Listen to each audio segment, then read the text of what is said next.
click here to subscribe to our YouTube channel.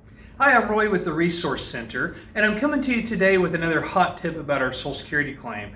This is a common pitfall that happens in a lot of persons' claims, and that's when we have old injuries that we've worked with those injuries or since those injuries.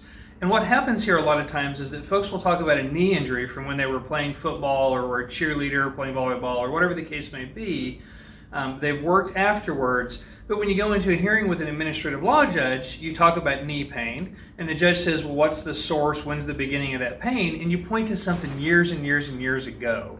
The problem with that is since you've worked since then, the condition wasn't disabling. It wasn't bad enough to keep you from working. Now all of a sudden it is. So a lot of times the judge will say, well, what gives?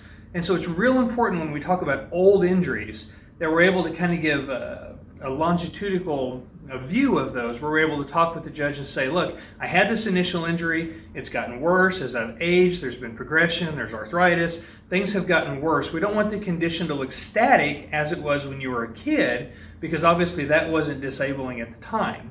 Another thing we see a lot of times is when people talk about what may happen with their condition. So you go in with that knee pain and the doctor says, someday you may need a knee replacement, but that someday's not now. So when we do talk with the judge, we don't want to talk about the worst case scenarios off into the future. We want to talk about how things are now. So when the judge looks in the records, they're able to see that consistency and you maintain your credibility. A real important tip, something that trips up a lot of people, something to be real cautious of.